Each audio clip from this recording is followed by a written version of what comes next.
ರಾಷ್ಟ್ರಗೀತೆ ಸ್ಥಾನಮಾನವನ್ನು ಕೊಟ್ಟಿದ್ದಾರೆ. ಈಗ ಅದನ್ನು ಕಾಂಗ್ರೆಸ್ ಒಪ್ಕೊಳ್ಳುತ್ತಾ, ಹಾಡುತ್ತಾ? ಈಗ ಅವ್ರು ಕಾನೂನು ಮಾಡಿದ್ದಾರೆ, ಸರ್ಕಾರದಲ್ಲಿ ಕಾನೂನು ಮಾಡಿದ್ದಾರೆ. ಕಾಂಗ್ರೆಸ್, ನಾನೊಬ್ಬ ಪ್ರದೇಶ ಕಾಂಗ್ರೆಸ್ ಕಮಿಟಿ ಅಧ್ಯಕ್ಷನಾಗಿ ಕಾಂಗ್ರೆಸ್ ಸಭೆ ಸಮಾರಂಭದಲ್ಲಿ ನಾವು ಆಡೋದು ಎರಡು ಸ್ಟ್ಯಾನ್ಸಾ.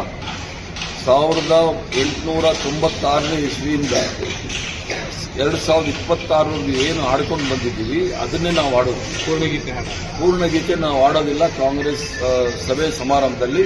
ಅದು ನನ್ನ president of Congress party, Pradesh Congress committee ಅಧ್ಯಕ್ಷನಾಗಿ ಇದು ನನ್ನ ನಿರ್ಣಯ.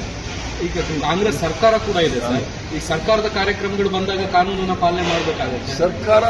ಸರ್ಕಾರ ಪಾರ್ಟಿ ಸರ್ಕಾರ ಇರ್ಬೋದು, ಮತ್ತು ಅದು ಜನಗಳ ಸರ್ಕಾರ.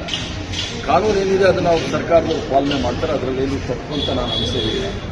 ಅದನ್ನ ಸರಿ ತಪ್ಪು ಆಮೇಲೆ ಇನ್ನೊಂದ್ಸರಿ ಲೋಕಸಭೆಯಲ್ಲಿ ಚರ್ಚೆ ಆಗ್ತಿರುತ್ತೆ. ಸರ್ಕಾರದಲ್ಲಿ ಅದನ್ನು ಮಾಡಬಾರ್ದು ಅಂತ ನಾನು ಹೇಳೋದಿಲ್ಲ. ಸರ್ಕಾರ ತೀರ್ಮಾನ ತೆಗೆದುಕೊಳ್ಳಿ, ಕಾನೂನು ಮಾಡಿದ್ಮೇಲೆ ಅದನ್ನು ಪಾಲನೆ ಮಾಡಬೇಕಾಗುತ್ತೆ. ಈಗ ಮೊನ್ನೆ AICC ಕಚೇರಿಯಲ್ಲೂ ಕೂಡ ಸೋನಿಯಾ ಗಾಂಧಿ ಅವರು ನಿಲ್ಲಿಸಿದ್ರು, ಖರ್ಗೆ ಅವರು ನಿಲ್ಲಿಸಿದ್ರು ಅನ್ನೋದು ಬಹಳ ಅದು ಭಾರತೀಯ ಜನತಾ ಪಾರ್ಟಿ RSS ಅವರ ಕುತಂತ್ರ ಮತ್ತು ಷಡ್ಯಂತ್ರ.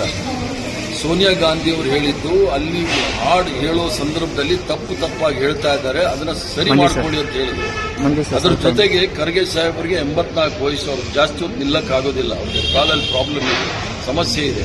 ಅವ್ರಿಗೆ ಕುರ್ಚಿ ಕೊಡಿ ಅಂತ ಹೇಳೋದು, ಅದನ್ನ ಷಡ್ಯಂತ್ರ ಕುತಂತ್ರ ಮಾಡಿ ಈ ಅಮಿತ್ ಶಾದವರು ಏನೇನೋ ಭಾಷಣ ಮಾಡ್ತಾರೆ. ಆದ್ರೆ ನಾನು ಹೇಳೋದಿಷ್ಟೇ, ಇವರು RSS ಶಾಖೆಯಲ್ಲಿ ಸದಾವತ್ಸಲೆ ಬಿಟ್ಟು 2 ಸಲ ಒಂದೇ ಮಾತರಮ್ಮು ರಾಷ್ಟ್ರಗೀತೆ ಆಡಿದ್ದಾರೆ, ಜನಗಣಮನ ಆಡಿದ್ದಾರೆ ಅಂತ ಹೇಳಕ್ ಕೇಳಿ.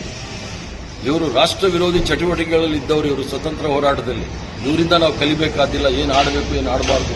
ಅಲ್ಲ, ಇದೇ ಹೊತ್ತಲ್ಲಿ ರಾಹುಲ್ ಗಾಂಧಿ ಅವರು ಮಾತಾಡಿರೋದೊಂದು ಆಡಿಯೋ, ಅಂದ್ರೆ ವಿಡಿಯೋ ಆಡಿಯೋ ಎರಡೂ ಕೂಡ ಇದಾಗಿದೆ. ಅದರಲ್ಲಿ ನಾವು ಆಡೋದಿಲ್ಲ ಇದು ಅನ್ನೋದು ನಾವು ಹೇಳ್ತಾ ಇರೋದು. ಈಗ ರಾಹುಲ್ ಗಾಂಧಿ ಅವರು ಏನು ಹೇಳಿದ್ರು ಅಂತ ನಾನು ಕೇಳಿಲ್ಲ. ನಾನೊಬ್ಬ ಕಾಂಗ್ರೆಸ್ ಕಾರ್ಯಕರ್ತನಾಗಿ, ಕಾಂಗ್ರೆಸ್ ಪಕ್ಷದ ರಾಜ್ಯದ ಅಧ್ಯಕ್ಷನಾಗಿ ಬಹಳ ಸ್ಪಷ್ಟವಾಗಿ ಹೇಳಲಿಕ್ಕೆ ಇಚ್ಛೆ ಬೀಳ್ತೇನೆ. ನಾವು ಆಡೋದು 2 ಸ್ಟ್ಯಾನ್ಸಾ. ನಮ್ಮನ್ನ ಜೈಲಿಗೆ ಹಾಕ್ತಾರ, ಪಾಸಿಗೆ ಹಾಕ್ತಾರ, ಹಾಕಲಿ ನಾವು ತಯಾರಿದ್ದೀವಿ. ಏನು ನಮ್ಮ ಪೂರ್ವಜರು ತ್ಯಾಗ ಬಲಿದಾನದಿಂದ ನಮಗೆ ಸ್ವತಂತ್ರವನ್ನು ಕೊಟ್ಟಿದ್ದಾರೆ, ರಾಷ್ಟ್ರಗೀತೆಯನ್ನು ಕೊಟ್ಟಿದ್ದಾರೆ, ಒಂದೇ ಮಾತೃವನ್ನು ಕೊಟ್ಟಿದ್ದಾರೆ, ಅದನ್ನು ನಾವು ಒಪ್ಕೊಳ್ತೀವಿ.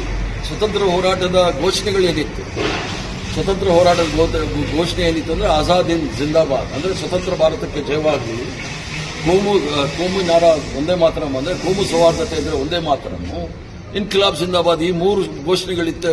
ಯಾವುದಾದ್ರೂ ಒಂದು ಕೂಗಿದ್ದಾರೆ ಬಿಜೆಪಿಯವರು, RSS ಅವರು. ಅಂದರೆ ಸ್ವತಂತ್ರ ಹೋರಾಟದ ವಿರುದ್ಧ ಬ್ರಿಟಿಷರ ಏಜೆಂಟ್ಗಳಾಗಿದ್ದಂಥವರಿಂದ ನಾವು ಕಲಿಬೇಕಾಗ್ತದೆ. ಸರಿ, ಡೆಲ್ಲಿಗೆ ಬಂದಿದ್ದೀವಿ, ಹೈಕಮಾಂಡ್ ಭೇಟಿ ಮಾಡ್ತಿದ್ವಿ. ಏನು